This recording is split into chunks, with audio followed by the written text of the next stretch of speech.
Hindi naman ako nagbuntis at lalong hindi ako nanganak. Pero nadagdagan ako ng isang anak na lalaki. Hi! Good morning! Morning routine! Ngayon ngang araw ay maghahatid ulit tayo ng aming dalawang anak. Eto nga ay kuha pa nung nakaraang Friday at ngayon ko nga lang na-upload dahil nga busy ang nanay na ito.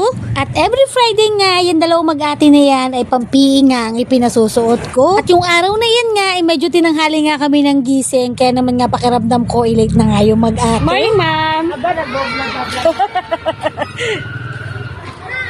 Excited nga yung dalawang batang yan kasi nga Friday na. Syempre, kinabukasan, wala nga pasok. Sabay na ate ha. Laran ha.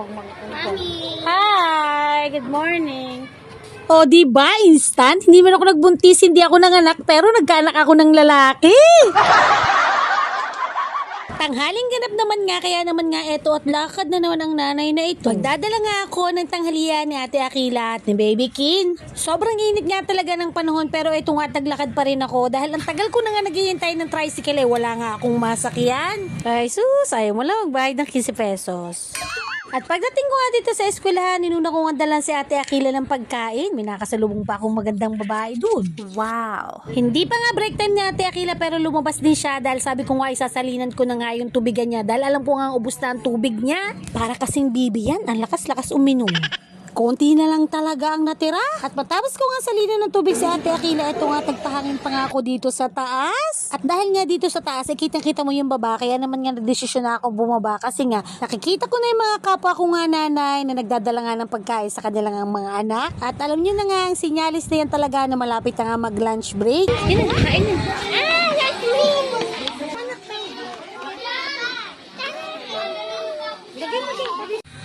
Labasan na kayo!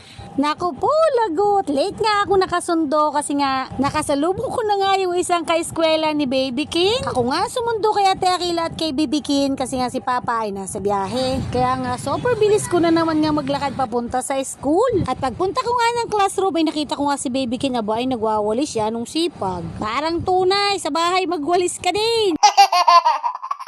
At matapos ko nga siyang sunduin, eto nga at umakyat din kami sa third floor, hinihintay nga namin si Ate Akila. Hindi pa nga siya labas kasi nga may tinatapos pa siyang sulatin. Kaya naman nga habang hinihintay namin siya, eto nga at muni-muni muna ako din sa sulo. At dahil nakita na nga kami ni Ate Akila na nandun na kami sa labas, kaya naman nga, ay di pandalas lalo ng pagsulat. Kaya naman nga eto at nakalabas na siya. Hindi rin daw kasi pinauwi ng kanilang teacher kapag nga daw yung sulatin nila ay hindi nila natapos. Abay, maiging at gayon laang dahil nung ako ay nag-aaral, pag hindi mo natapos ang sulatin mo ay siguradong may pitpit ang kamay mo. O ay siya, hanggang dito muna ang buhay ganap namin ngayong araw. Maraming salamat. Bye-bye.